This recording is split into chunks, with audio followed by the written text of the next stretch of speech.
This is StarTalk.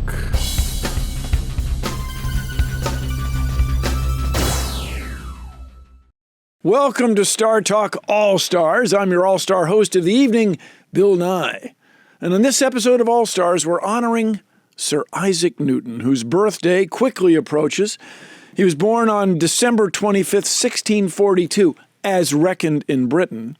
So we took your questions about inventions, inventors, inventresses, and scientific discoveries. Isaac Newton. I'm here, by the way, with Chuck Nice. Thank you. Hi. The charming and enchanting. Now, Chuck, you know, it was Christmas Day as reckoned in Britain. In Britain. But it was the 4th of January in Italy. Yes.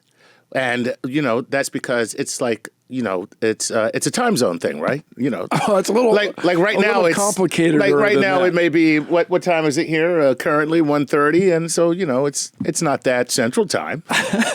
Right. So what happened is say what you will about the Vatican, the Catholic Church, they had some outstanding astronomers. Right.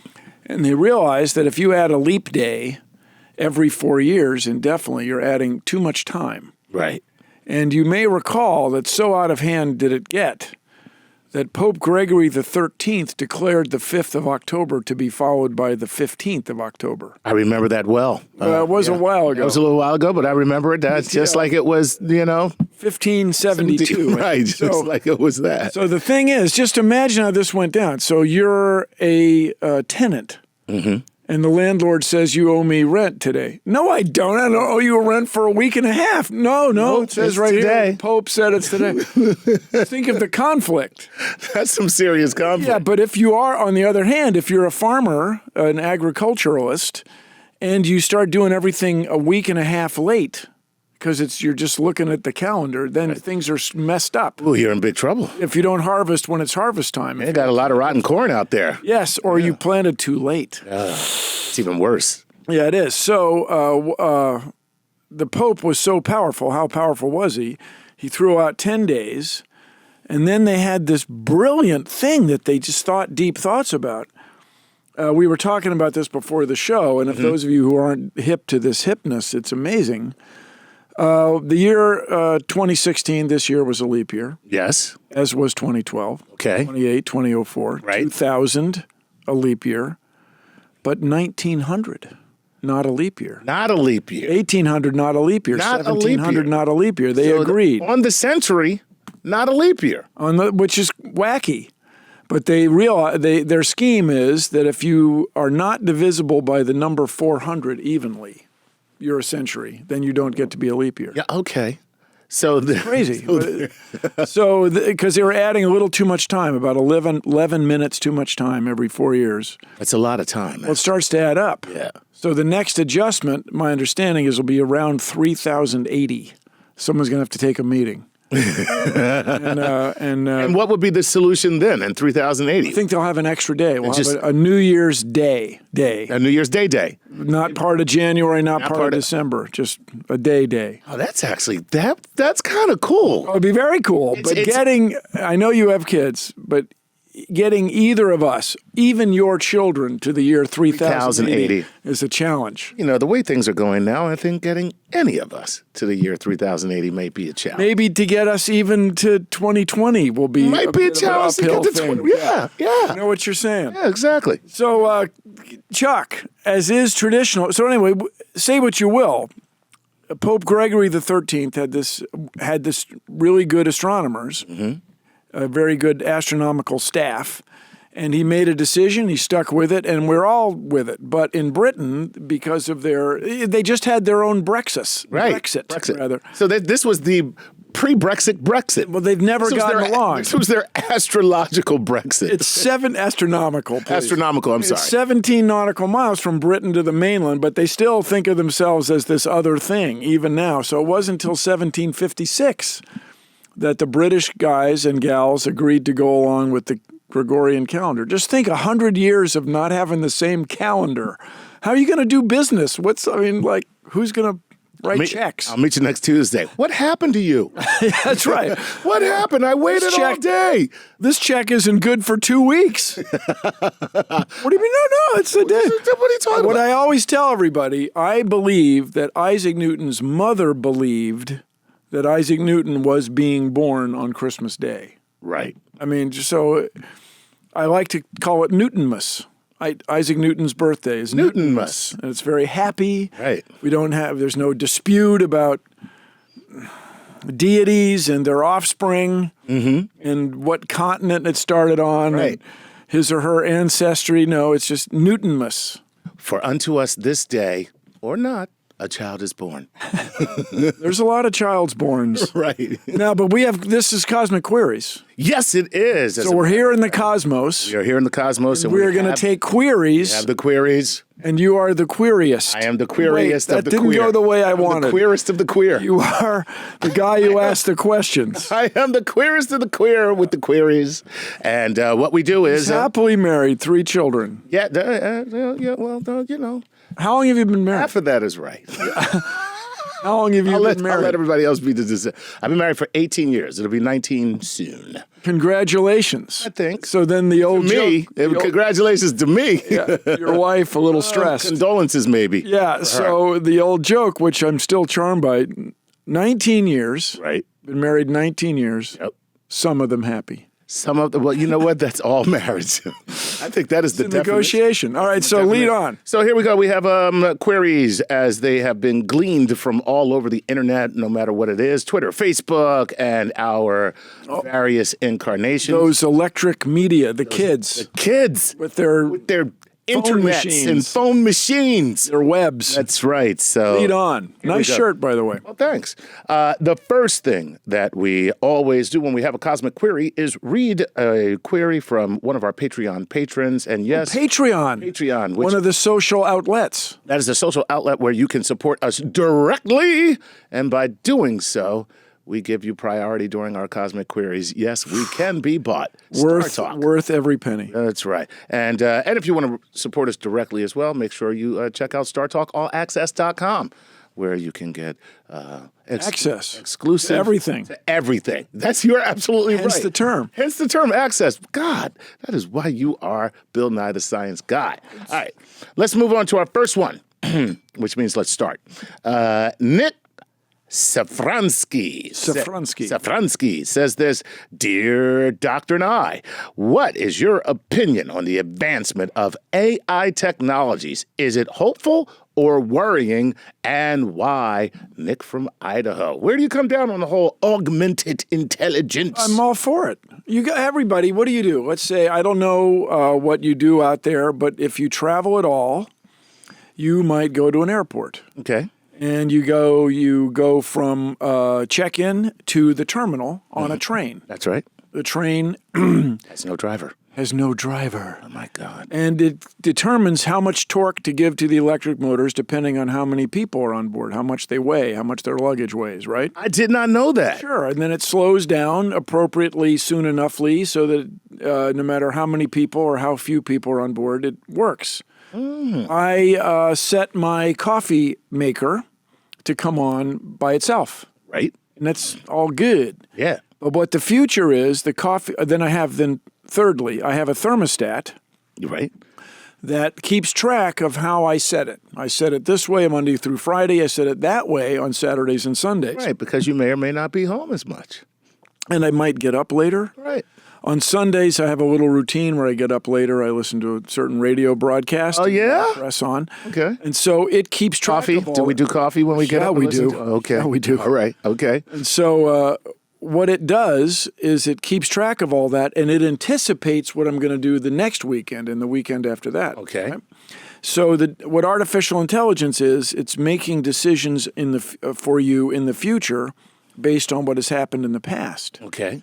And I think we're all going to be more and more willing to let go of setting the thermostat kind of things every day. Okay, so now with that in mind, and kind of as an addendum to Nick's question, how do you feel about augmented intelligence with respect to decision-making when it comes to perhaps endeavors that involve human life? For instance, AI driving a car. I'm all for it. Really? Now, Who is worse at driving cars than human people? beings. I mean, you guys, like all of you listening, I'm an above average driver. Yes, I know we all are. Right, Sure everybody we are. can drive, right? Give me a break. But give me a break, B-R-A-K-E. The thing is, humans are not Did you that see good what he at just it. did there? Yeah. Did you see that? Yeah. Okay, come on. So humans are just not that good at it. I think we'll be very happy to let go of it, which we're already doing multitaskingly. This is to say, people are texting like crazy while they're driving. Mm-hmm. Wouldn't it be better if they were just texting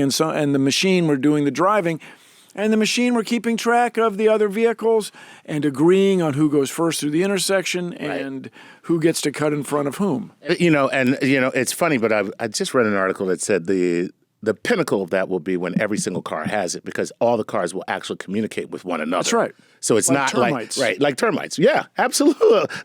I've never even thought of that. That's a great The example. termites apparently have rudimentary algorithms built into their termitical brains. Right. And they function. They're able to go back and forth through their passages, their galleries, build the big mounds, do their termite things, destroy your house and everything, all without top-down management. That's right. Everybody carries out their task as directed by their place in that little colony. The Borg, yeah. Right. So this should be doable. And we have mobile phones which hand our calls from cell to cell as we mobilize. Right. So what the heck? We can get cars to do the same thing. Safety systems have to be built in. Yes. Right. You start going highway speeds, things could go horribly wrong very quickly. Then you're always going to have one person who's just like, not going to tell me how to drive. I'm going to override this system. I think that'll go away. In the same way, here in the big city of New York, the town's so nice they named it twice. Once in a while, there's a subway passenger who just wants to push his way to the front of the line. This is true. But what happens is all the people around him just sort of don't let him. Okay. And so I think what'll happen is automatic driving systems will take into account the crazy person. And then there'll be requirement. There'll be recreational driving. You know what? That makes sense. Just like there's recreational horseback riding. Right, yeah. That was the chief means of transportation, and now it's a But you're right, recreational driving, it makes sense. If all the cars are in communication, the one a-hole that says, not going to tell me how to drive, and disables his AI driving, all the other cars will go, hey, we got an a-hole out here. Got an a-hole on the road. Box him in. Box him in. Let's do this, guys. And they probably do it instantly at automatic. And driving... That's awesome. Well, but it seems very reasonable. You ask about this one thing. Yeah, that's great. It takes so much brain energy and concentration to operate a motor vehicle. Right. We can design systems that will do it for us, that we have created. They don't come from the automated driving sky. So cool. Man, that's an entity. What a great answer, Bill. And thank you. And furthermore, while you're out there, this is StarTalk, and I very much encourage you, of course, to watch Star Trek, enjoy Star Trek, turn it up loud. StarTalk. Gee whiz, StarTalk. Watch them both. Turn it up loud. But on the new Bill Nye Saves the World show, we have a show about artificial intelligence, which I think will change your life. Please, before we go any further, since we have done with our first question, please tell us about Bill Nye Saves the World. Well, it's going to be on Netflix in the spring. That's the only number they'll give us for a date, is the spring. And there's 13 of them, and they're all pretty great. I mean, I put my heart and soul into them. We had an excellent writing staff, amazing crew. So as the saying goes, it's got a chance. Fantastic, man. Bill Nye Saves the World's got a chance. I have to tell you, there's already a buzz about it. People are asking about it all the time. They should be. So. I'm glad they're buzzing. Yeah, man. Doggone it. Fantastic. All right, let's go to our next question. This is Chris Ryu, who says, hey, Bill, what would you say is the most significant invention / discovery, please limit it, to this decade thus far? And Chris is coming to us from the Atom Club. Well, I think we can call it CRISPR. I think will be the most significant invention or discovery or technique. And I got to think hard about the CRISPR is an acronym. I know the P is palindromic, but it's where we're able to replace individual genes. Wow. So a guy like you has some kooky heart condition. You got to take some kooky heart pills. Yes, I do. What we would do, your offspring may have inherited this gene, right? This is true. Those who have sprung from you off. So we could then in the future, when your grandkids go to be conceived, We can turn that off? We could perhaps turn that off. Ah. And then the question is, can you make super people? Right. Could you have super Chucks that could do super basketball things? That's a scary thought. Actually, the scary. super Chuck that was good at basketball was my dad. Yeah, so he skipped you. Yeah, it skipped me. And by the way, did it ever skip me? I believe it. But are those genes in there? Super Chuck genes, are they in there? And could you activate them? And then would we suddenly have a surfeit of a whole bunch of very skilled left-handed relief pitchers? Would they just show up because parents want left-handed relief pitcher kids, so they'll make millions of dollars or euros and they won't have to work anymore? Maybe that's what happened to the Manning family. So Archie the father. Oh yes, I didn't remember the last Eli. name. I had to think. Yes. Okay. So, maybe you got a little gene manipulation going on there. So anyway, the acronym is CRISPR, and if I were more prepared, I would be able to rattle it off. But no, now you guys have an assignment. But it's a genetic modification that we all imagine. So then you could have the term, which is imperfect but has caught on, as designer babies, where you'd have kids that you have given certain attributes, and especially you've enabled them or disabled whatever genetic defect or perceived defect they would have. That would be amazing. I actually know some people with designer babies because I know quite a few girls with with a child named Chanel. So I get it. Okay. It's a cultural thing. We got a minute and a half. This is going to be brilliant. All right, here. Chanel's dad. I have to tell you, okay, in a minute you can do this. Carl Dean Toll says this: for deep space travel protection en route to Mars, can a miniature magnetosphere be created to protect the occupants in the spacecraft? So our world is protected by magnetic sphere, right? So can we do the same with a spaceship? Maybe, but you need a lot of electricity. Oh, okay. The Earth's magnetic field is huge because it has a huge amount of iron. Huge. That's spinning. It's spinning. So I'm not saying it couldn't be done, spinning. but maybe cheaper and easier would be to have a layer of water around the ship. Furthermore, it's been speculated that the risk isn't really that high. It increases your chance of getting cancer 3%. Okay. Doesn't guarantee that you'd get cancer. Okay. 97 times more likely than everybody else. I'd live with those odds to go to space. Yeah, especially the astronaut people. They're pretty motivated. Let's run 4 or 5 marathons a week kind of people. Right. And so people speculate that the risk isn't that high. It's an interesting thing that people love to talk about, and people on both sides. We could never go to Mars because of radiation. We have to go to Mars because radiation is not a problem. And we'll be back after this on StarTalk. It's Cosmic Queries with Chuck Nice and Bill Nye. Talk to you in a moment. Welcome back. Bill Nye here with Chuck Nice on StarTalk. And this week is StarTalk All-Stars. And I'm the guest host.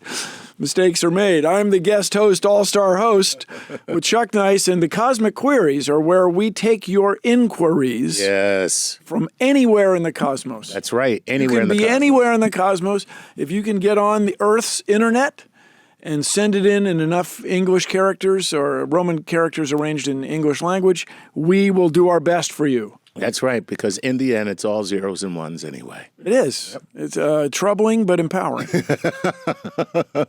Hey, here's Shane Henson from Facebook who says this. Hey, Bill, my question is, what invention from outside of science has made a large impact within science? Has an invention built to serve a different purpose other than science been used to advance science in new avenues of thought or discussion? Shane Hansen from Lethbridge, Alberta, Canada. P.S.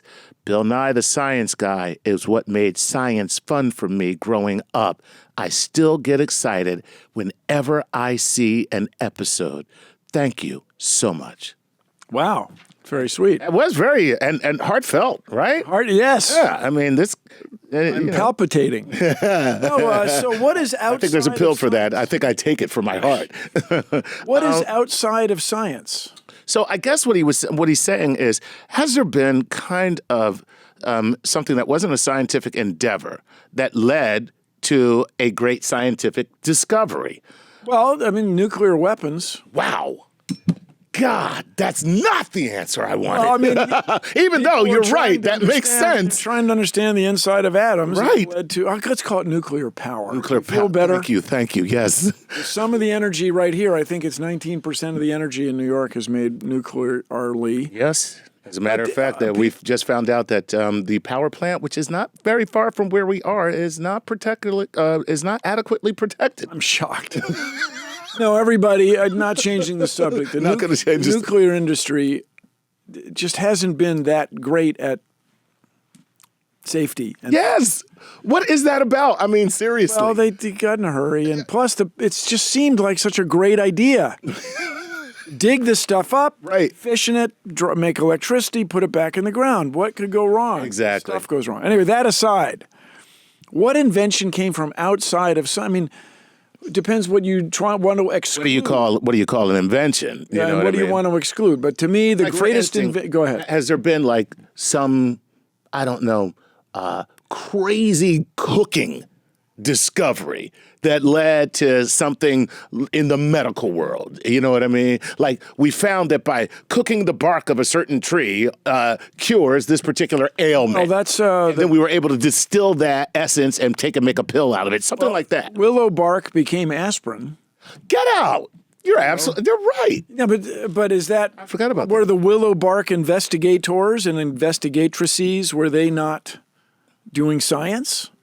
Some level. I would assume they were. Have lab coats and business cards that said science person on it. That was a long time ago, too. Well, and it worked. And when people say, "What's the greatest invention?" I almost always reply, sewers. We've had this conversation, but and we'll get into that because I have Let's not get all the way into that. We won't get all the way in because I have somebody. I don't want to steal it from them. But the last time we had a conversation, you told me sewers, and I was flabbergasted. You still have some gasting of flab. I'm still gasting of flab. And I got to tell you, when I heard your explanation as well, I was like, holy crap, that makes... I'm sorry. And he did it again, people. Comedy is natural for him. See that? He doesn't even... It just boom. It just happens. It happens like that. Enough with the verbs. Yeah, so... Anyway, but yeah, what's from outside of science? Is willow bark from outside of science? Is fire making from outside of science? Right. I don't know. Second law of thermodynamics, I'd say, is inside of science. Timekeeping, we talked about earlier. Yeah, that's science, timekeeping is science. Coffee making, is that chefing or sciencing? See, there Either you way, go. It's delicious. So true. Now I want a cup of coffee. I really recommend, if you guys out there are going to start a radio show or podcast, I really recommend you have a coffee pot. This is not extraordinary. This is not an extraordinary idea. It's a simple thing, right? It's very common. Very common. Lead on. All right, here we go.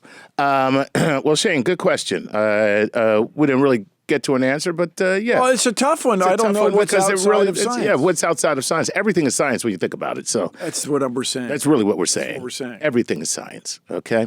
All right, here we go. Grant Roach says this. Hi, Mr. Nye. What 3 key inventions do we need for a manned mission to Mars? Which could be a human mission. It doesn't have to be guys. It doesn't have to be guys. I mean, if I'm going out into space for 400 days, right? You're a great-looking guy, Chuck, but I wouldn't mind having some ladies. YMCA. Okay. You can... there's no need to feel down. Pick yourself off the ground. That's right. You can get yourself clean, baby. You can have a good meal. You can have a good meal. You can do whatever... you feel at the YMCA. There you have it. So with that in mind, I don't know why this person chose 3 key inventions. This is what I just read them, Bill. But he says, what 3 key inventions do we need to send some Mars, some astronauts to Mars? So at the Planetary Society, as you may know, yes, we did an analysis last spring. Mm-hmm. We don't really need any new technologies, new inventions. We just need to improve or literally expand the technologies we already have. Okay. And the expansion hilarious reference I was making was to the inflatable habitat. Aha! So you have existing rockets, you get in orbit, then you fly some more rockets up to get enough fuel. Mm-hmm. Then you fly to Mars in a big inflatable habitat. Mm-hmm. And you orbit Mars. And all this could be done with existing technologies if it was just decided to be done. So the analysis we did at the Planetary Society was 2033. All right. Now, if you're of a certain age, Chuck, as I am, you remember the Apollo program, and astronauts orbited the moon first. Yes. Apollo 8, 1968, orbited the moon, and that was the precursor. That's where it figured out trajectories, made sure the retro rockets retroed and rocked, and took the famous picture of the Earthrise on the eve of Isaac Newton's birthday, 1968, astronaut Bill Anders. And they call that what? A moon orbit insertion? What is that? That's lunar orbit insertion. Lunar orbit insertion, right? Yes. Okay, cool. Space people dig that. Yeah. So we could do the same thing at Mars in 2033 without increasing the United States National Aeronautics and Space Administration, NASA, budget. If you got international partners, if you got motivated, Lockheed Martin thinks they could do it in 2028, which would be 2 Martian orbits sooner. And we're all for it. Let's go. But the things you need is a place for people to live for this journey. Mm-hmm. You need great big rockets. Right. And you need to decide to do it. And the biggest problems are political. Yeah. I mean, I think the argument will come back. How are you going to send somebody to Mars when you don't have NASA, period? You're talking about when all the federal budgets when all the federal budgets is slashed to zero. So what you all are, I know many of you are, half of everybody you meet voted the other way from the way you did, but it's very reasonable with the president-elect, when taxes are cut, the federal government will have less money. Right.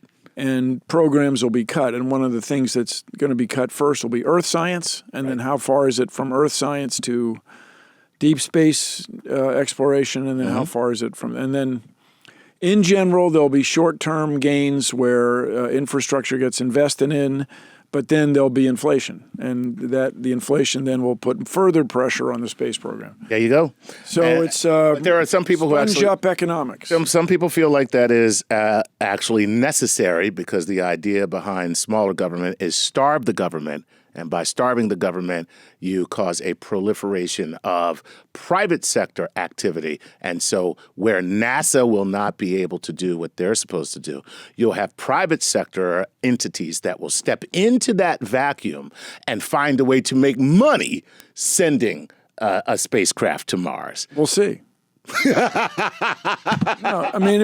right. That was the best answer to that. You may be right. No, we're not right. Because is there any real profit in sending something to Mars? Now you're talking. See, there is almost certainly there is no business case for going to Mars. Right. You're not going to make money going to Mars. You could sell tickets, but you're off by a factor of 10 million, something like that. Exactly. In other words, the cost of it compared to what people would pay. Right. So we'll see. Yeah. Clearly, governments are the only entities that have any reason to do stuff like this. Well, the Lunar X Prize is a way to do it, but you're going back to a place people have already been. And I remind us, in the example of Columbus or Magellan or Francis Drake or Henry Hudson, these people or these explorers went around on the government dime. Yes. Or before they had euro, the government peso, the government pound, drachma. Right. That's right. They did their thing. Lewis and Clark were government employees. And after they did the mapping, then you build a continental railroad. Exactly. Transcontinental railroad. You don't just go, let's start building a railroad and start cutting through the forest without knowing where the rivers are going to be. Exactly. It's not how it is. That's and right. So this gets back to something that my parents mentioned countless times as I was growing up. Okay. Common sense is not that common. You can't count on it. So we'll see what happens out there. There you go. There you go. All right. So let's move on to our next question. Supposed to have a cough button, but I just got to thinking about the future of the economic world and I got choked up. Yep, here we go. All right, so in recent history, wait, who sent me this? That's not somebody's name. In recent history, that's an unusual name. Yeah, it is. In recent history. Lead on. This is Bert Wardwell. I like your name, Bert. Bert Wardwell from Facebook says this. In recent history, the last 100 years or so, what has been the most important invention or breakthrough that has not had a direct military national security application? Thank you. Maybe genetically modified crops. Ooh. But don't we feed the military with food? Well, we do. So maybe but we feed everybody else with food, too. So they're just lumped into that group, the military.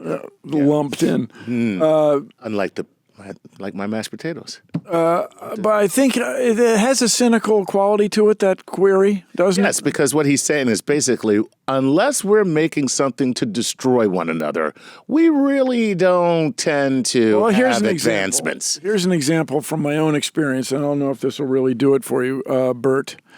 But I lived in the Pacific Northwest for a long time. We're very proud that it's the hypothermia capital of the world because the air is so moist. Any time of year, there's so much moisture in the air, it just sucks the heat out of you.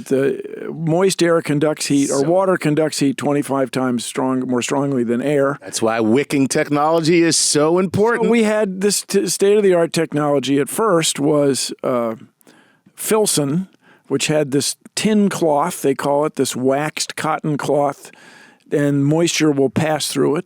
I have a Filson hat from the 1800s. Nice. Same technology. Okay. Now we have Gore-Tex and the derivative products. All right, so when I went to do the Science Guy show in a Navy airplane. Nice. It was cool.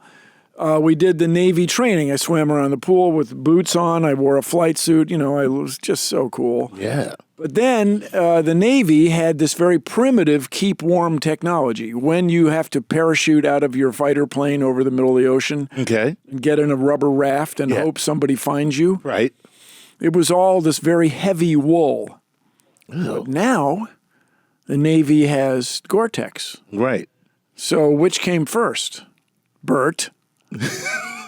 I say the moisture wicking technology came first. That's what I say. Well, there you have it.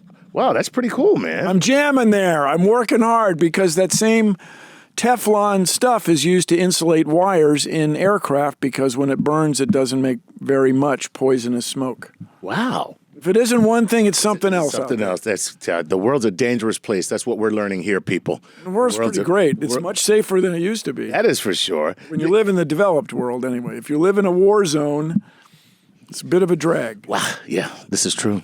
You know what? Since you brought up the show, I just want to ask you. Which show? The show. This is the show. Well, this is one show, but the science. Bill Nye Saves the World. Those guys. Well, Bill Nye Saves the World, and the fact that you get to do all this cool stuff. What's the coolest thing you got to do?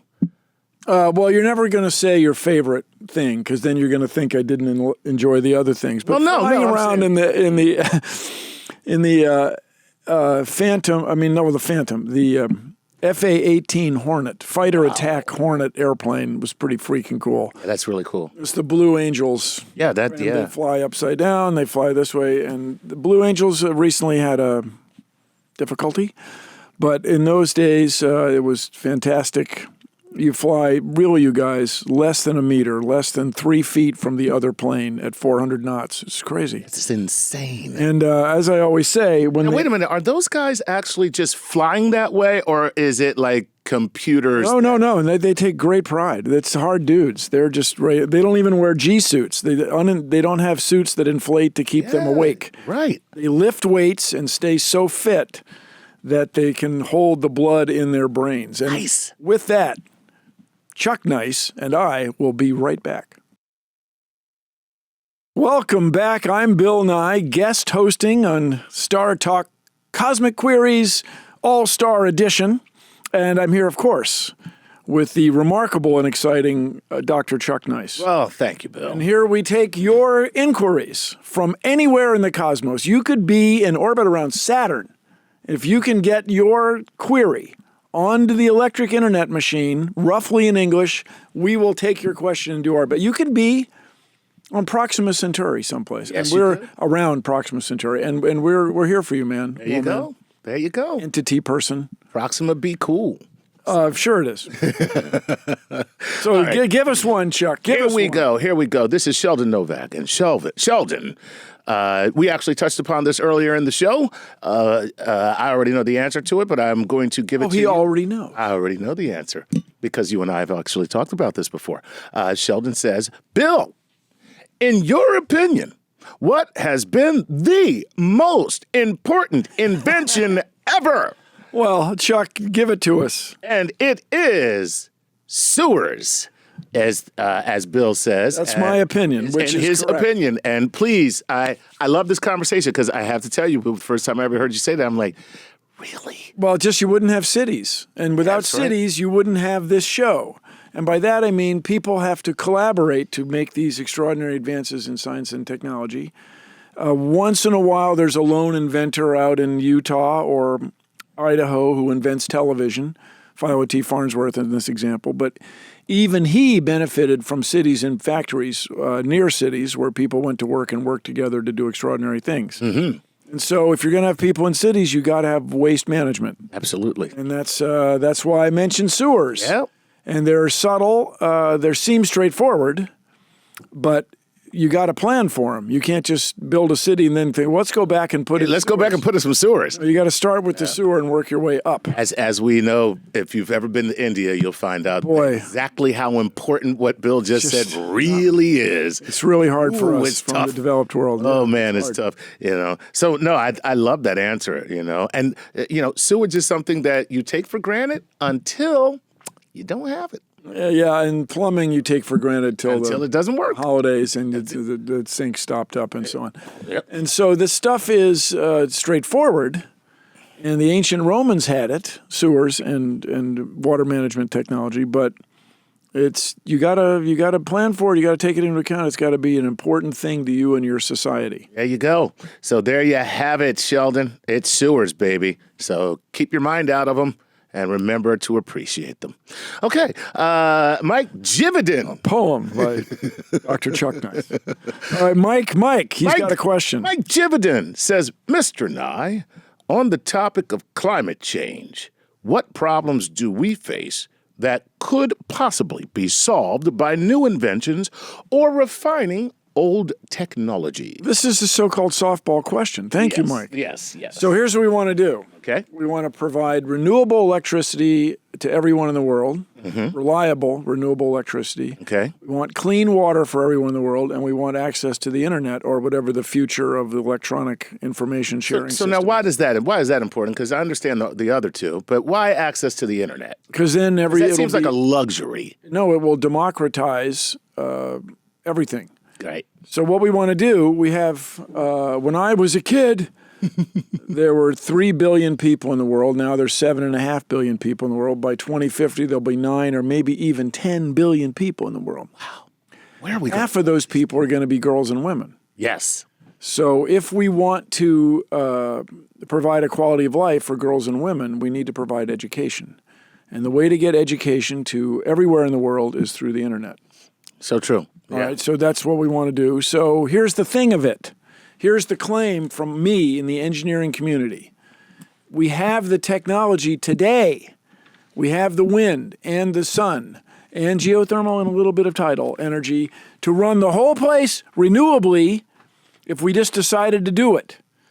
And this is not StarTalk. This is a different website. Check out thesolutionsproject.org. And there, civil engineers have done an analysis showing how this would be done in each state and over 130 countries around the world. The energy's there. We have to capture it and distribute it in a new way. And it's not that radically new, just better way. And that is, instead of having few concentrated power plants, we would have hundreds of thousands of distributed, or maybe millions of distributed energy sources. So, for example, my beloved state of Iowa, Yes. where 99% of the world's popcorn is produced. Nice. That is that right there. That's worthy of respect. Yes, it right? is. Okay. They get a quarter of their electricity from the wind, 25% of the electricity from the wind. And that's right now. That's right now. competing against subsidized fossil fuels. It's right now. Texas gets 10% of its energy from the electricity from the wind. So let's go, people. We can do this. Can do it. So we want to advance existing technologies, and if you want to get rich, and I hope you do, invent the better battery. Oh. And it doesn't have to be radically new, catastrophically different from existing batteries. It just has to be better. Has to not overheat, has to store more energy, has to be lighter weight. And it'd be great if you can make it out of inexpensive materials, carbon, antimony, magnesium, these things. Get out there, do that, and get rich. There you go. So now let's piggyback on that thought right there. Dalton Howard wants to know this. Bill, may I please have your take on the new diamond batteries? Well, if they work, I'm in. That's the carbon. Okay. I'm in. I mean, I don't know. Does it work or not? Diamond, in general, not that cheap. But if they're made artificially for certain applications, imagine, do you know how many hearing aid batteries there are out there? There's a zillion. What'd you say? Yeah. And the remote control of your television, all this stuff, if they were tinier, more efficienter batteries made of carbon, that would be a fabulous thing. Haven't we seen quite a bit of advancement in battery technology? I mean, when you look at Chuck, when you look at Tesla, when you look at so here's my battery-operated claim. cars, it doesn't have to be radically new, extravagantly, totally different. Just better. It's better. Let's go. There Just you go. to your point. Right. There you go. Advancing your point. Agreeing with you, Chuck. There you go. Saying Chuck, Chuck, Chuck. Awesome. Hey, let's hear from Alistair Gray. Alistair says, Bill, patents are often used by governments and other bodies to show how innovative or how well they are doing as an economic metric. Sure. But due to nefarious groups, you run the risk of your idea being copied or having litigious trolls suing you just for creating the patent in the first place. Are patents still relevant in today's world of inventors and innovators? Are you kidding me? What's his name? His name is Alistair. Alistair. Dude. Alistair. Dude, patents are vital. Whenever you suppose you write a song and it becomes a bazillion seller, do you want it? You just giving it to the world? Right. How are you going to make your living? No, patents, intellectual property is very, very important. Patent trolls are a problem. Right.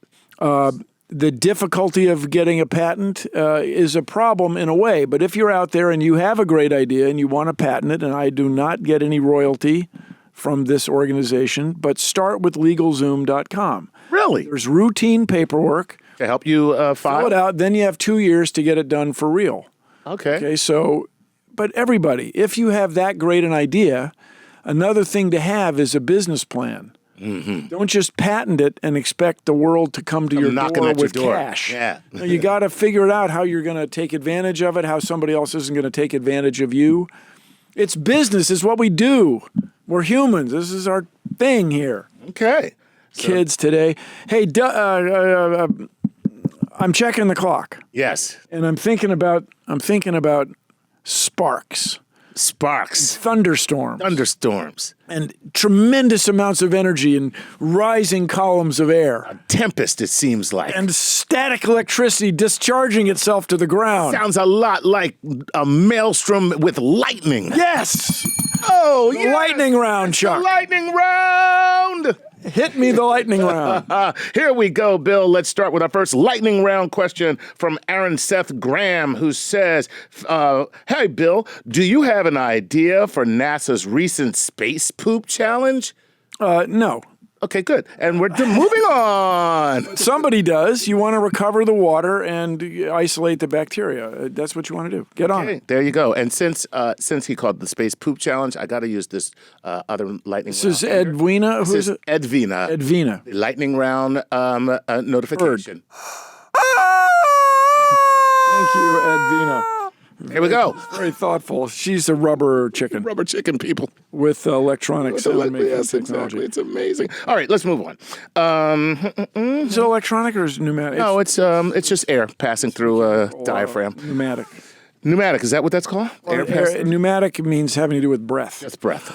Oh, right, because like when you have pneumonia. Or you have pulmonary pulmonations. Right, there you go. Another noun for you. All right. James Peters wants to know this. Who are the top scientists credited for, non-scientists credited for scientific discoveries? Are there any top scientific discoveries that did not come from a scientist? There must be, but I don't know who they are. All right, there you go. Who's the coffee maker? Melita. Boom. She wasn't strictly a scientist. There you go. That's pretty great. There's your answer, James. Here's another lightning round from, Croneva. Okay. Croneva. Okay, here we go. Is there a common trait with inventors? Do you think the world would be better or worse if inventing were inherent human traits across the entire species, i.e., if everyone were asked to come up with a cure for cancer, do you think we'd have a better chance of coming up with a cure? No.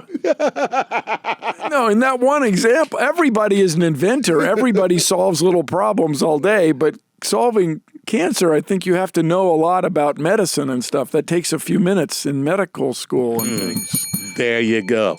All right. Julian G. Garcia says, I am curious, Bill. We seem to know where we are in our galaxy and where the center of our galaxy is, but do we know where the center of our universe is? Yes. Yes, there you go. It's off that way. It's over there. It's in the plane of the Milky Way, off a long way off. No, people love that. That's a great one. Where's Neil? Neil will give you an earful on that. There you go. We said we'll revisit that with Neil. Alan Palasco says this, Mr. Nye, in the last 50 years or so, technological advances have been crazy. Is this due to reverse engineering of, alien technology? Yes. You totally got me. He totally got me. Alien technology. Humans have never had a single idea of their own. It all came from outer space. All right, Alan. Wow. Humans are so stupid. Yes. They can't think of anything, and let alone make a right angle to make a pyramid. A human could never do that unless he found 3, 4, and 5 things. Right. Unless some alien landed and instructed him, right? Yeah. Okay.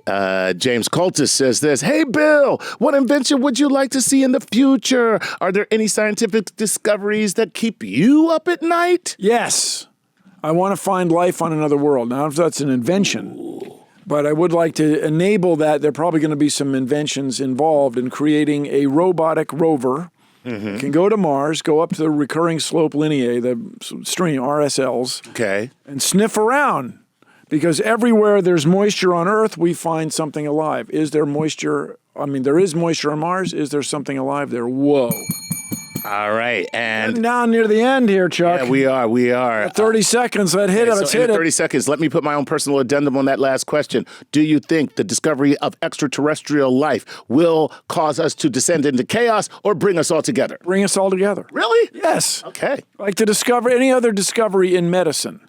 When we realize that we are not alone in the cosmos, it will bring us together. We will realize that our world is that much more special and astonishing. And if we can show that there's absolutely nothing else alive anywhere, that would be even more profound. Carry on. This has been StarTalk with Chuck Nice, and I've been your guest, all-star host, Bill Nye. Let's change the world. Keep looking up.